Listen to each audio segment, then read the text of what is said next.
Hey everybody, welcome back to Live Between Paychecks Kitchen. I'm Oz. Jack and Letty are in Lake Jackson because they're watching the Super Bowl or something. But it's the same day, and I'm going to do this quick one. I saw this thing, and I immediately went, I can do this at home. This will be great. So I want to try this quick box thing. Before we get into it, be sure to like, share, subscribe, ring the little bell, do all the YouTube-y stuff. Check out our merch link because we got like aprons and stuff. It's all down in the doobly-doo. And let's just get into it. All right, so got to get one of these things. I've never started this company thing, but they had this McRib thing, and I immediately went, this is a thing. You're also going to need some proper barbecue sauce, because the stuff that comes with it sucks. If you're going to be here, Stubbs is the way to go.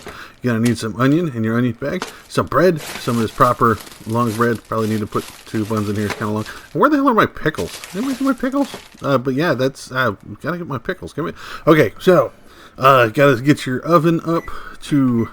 Well, it was by 400 or 425. Just look at the package, man. It'll tell you.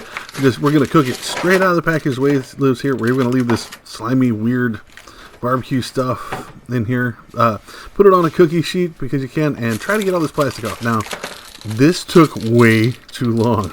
I apologize. But this plastic wouldn't come off. It was like child-proof, so I was lucky to get into it at all.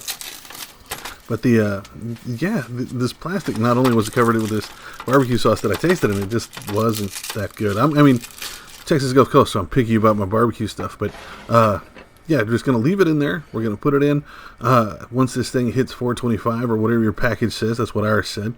So it's preheated, nice and heated up, and you're going to put it in there for 45 to 50 seconds. 50 minutes. You just put it in there for 45 seconds. We're all going to die.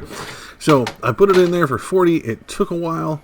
So I went ahead and put it in and ended up leaving it in for 60. You want to always get your thermometer and check the inside. Make sure it's 165.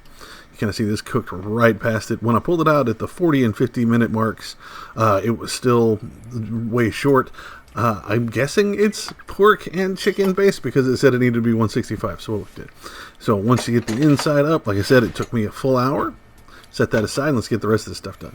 So get your onion and just give it one decent sized ring. Put the rest of it back in your onion bag. Shout out to Letty's mother and Jack's mother-in-law who taught me how to use an onion bag. And then just take this and you're going to quarter it, man. The best way to do this, because that way you get to pick if you want these great big pieces or these little bitty ones in the middle. Just kind of smack them in the middle, pop them apart, set those aside.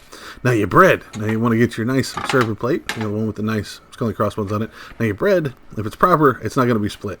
Be sure to get a good knife. This knife sucks. I need a serrated knife or a super sharp one, and this is not going to go well. Be careful when you're cutting. Do not stab yourself in the hand. Do not cut off a finger. That tends to take away from the barbecue sauce. It's purely a culinary thing, not to bleed into your food. So that is kind of long. Ow, that's hot. Okay, so first things first, get this up, wiggle it, wiggle, and get that nasty-ass barbecue sauce off of it, and just put it on here. Now, this is literally enough for 2 of these. Wiggle. So if you got more than one person, cut it in half. Ain't nobody going to know. Kids are always going to complain because it's cut, but that's kids, right?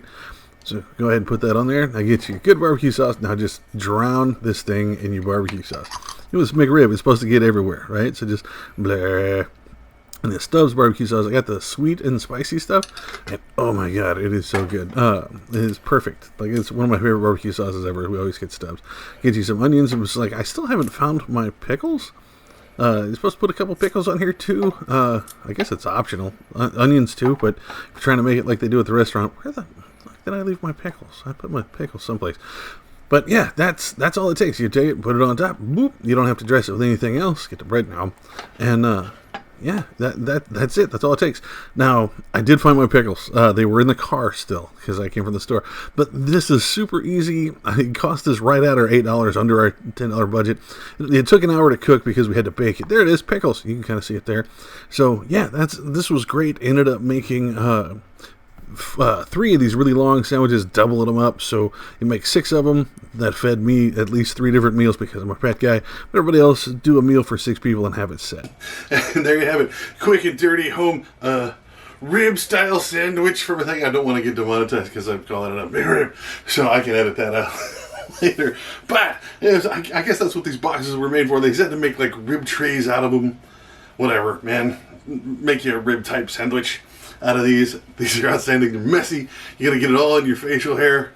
Grandma, you know what I'm talking about. So be sure to keep you a napkin or something around. It's going to give you a shirt. If you have an apron, shameless plug, there's a thing down there. Wear that so it keeps it off your nice jersey for your LARP team. And yeah, if you try it or you do it differently or you got a different way to make a half-inch McRib sandwich, let us know, man. Put it down in the comments. Share it over on social media. You can find us on Facebook, Pinterest, and Patreon at Living Between Paychecks Kitchen and all of those. You can also find us at Living Between over on Instagram. And I'll see you next time, man. Y'all be good.